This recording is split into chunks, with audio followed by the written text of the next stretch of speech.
దాదాపు 2021 నుండి ఆంధ్రప్రదేశ్ రాజకీయ ముఖ చిత్రం మీద రెగ్యులర్గా కనిపిస్తున్నటువంటి అంశం విశాఖ స్టీల్ ప్రైవేటైజేషన్ చుట్టూ జరుగుతున్నటువంటి చర్చ. జగన్మోహన్ రెడ్డి గారు ముఖ్యమంత్రిగా ఉన్నప్పుడు అప్పుడు కేంద్ర క్యాబినెట్ అనేది 100% డిజిన్వెస్ట్మెంట్కు ఆమోదం తెలిపిన తర్వాత అప్పటి ముఖ్యమంత్రి హోదాలో జగన్మోహన్ రెడ్డి గారు కేంద్ర ప్రభుత్వం దగ్గరికి వెళ్ళి ప్రధాని దగ్గరికి వెళ్ళి చాలాసార్లు రిక్వెస్ట్ చేశారు. ప్రధాని సమక్షంలోనే సరే మా రాష్ట్ర ప్రభుత్వానికి ఇచ్చేయండి, మేము నడుపుకుంటామన్నారు. ప్రైవేటైజేషన్ చేయకుండా ఏమేమి చేయొచ్చు సూచనలు సలహాలతో ఒక లేఖలు రాశారు, అసెంబ్లీలో తీర్మానం చేశారు. మొత్తం మీద అది డిస్ఇన్వెస్ట్మెంట్ కాకుండా, ప్రైవేటైజేషన్ కాకుండా అప్పుడు జగన్మోహన్ రెడ్డి గారు అయితే దాన్ని ఆపారు. ఇదే విషయాన్ని కేంద్ర ఉక్కు శాఖ మంత్రి మొన్న కూడా స్వయాన చెప్పారు. గత ఆంధ్రప్రదేశ్ ప్రభుత్వం విశాఖ ఉక్కును ప్రైవేటైజేషన్ కాకుండా అడ్డుపడింది అని.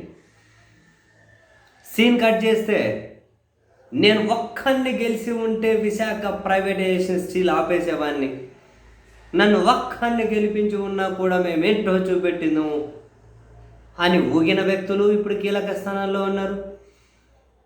మాకు అధికారం ఇవ్వండి, విశాఖ స్టీల్ ప్రైవేటైజేషన్ కాకుండా అడ్డుకుంటామన్న వ్యక్తి ఇప్పుడు ముఖ్యమంత్రి స్థానంలో ఉన్నారు. తెలుగుదేశం పార్టీ కేంద్రంలో రెండో అతిపెద్ద భాగస్వామ్య పార్టీ. వాళ్ళు లేకుంటే ప్రభుత్వమే నడిచే పరిస్థితుల్లో లేదు. అయినా కూడా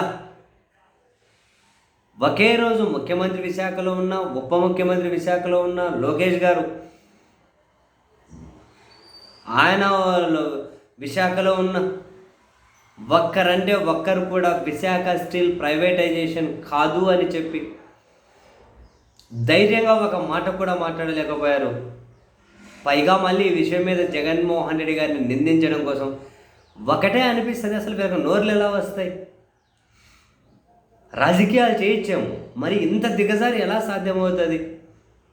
అసలు ఎలా వీళ్ళ మనస్తత్వాలు దానికి సిద్ధపడతాయి అర్థం కాదు. వాళ్ళని వాళ్ళు ఏ విధంగా సాటిస్ఫై చేసుకుని ఇట్లా మాట్లాడతారు?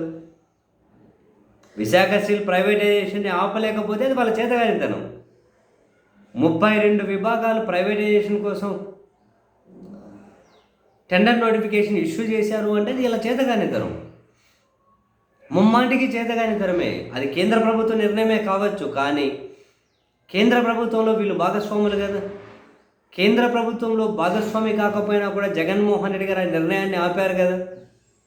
వీళ్ళు భాగస్వామి అయ్యిండు కానీ రాష్ట్రంలో ఎన్డీఏ సర్కారు ఉండి, కేంద్రంలో ఎన్డీఏ సర్కారు ఉండి ఒక్కసారి కూడా బహిరంగంగా ప్రైవేటైజేషన్ ఆపండి, ఇది మా రాష్ట్రం యొక్క ఆత్మగౌరవ సమస్య అని ఒక్కరు కూడా బహిరంగంగా ధైర్యంగా మాట్లాడలేకపోవడం వీళ్ళ చేతగానితనం కదా. మరి దాన్ని కొలవాలి అంటే ఏం మెజర్మెంట్స్ కావాలి?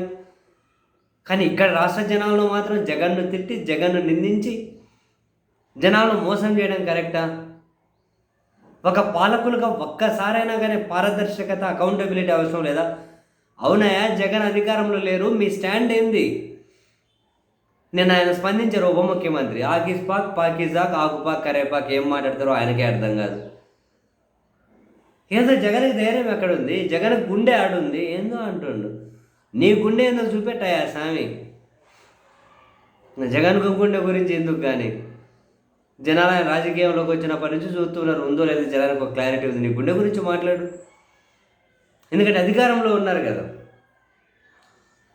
రాష్ట్రంలో అండి, కేంద్రంలో అండి కీలకంగా ఉండి విశాఖ స్టీల్ ప్రైవేటైజేషన్ మీద ఒక స్టేట్మెంట్ ఇవ్వలేక, డైరెక్ట్గా ఒక మాట అడగలేక ఇంత బేలతనాన్ని ప్రదర్శించుకుంటూ మళ్ళీ పైపెచ్చి జగన్మోహన్ రెడ్డి జగన్ అది, జగన్ ఇది, జగన్కి ధైర్యం లేదు, జగన్ గుండెకాయ లేదు, జగన్ వల్లే ప్రైవేట్. ఏమైనా అర్థం పడతాం ఉందా? ప్రజలను మోసం చేయడం కదా. ఎంతకాలం మిస్లీడ్ చేస్తారు? ఏందో ఏం పడో.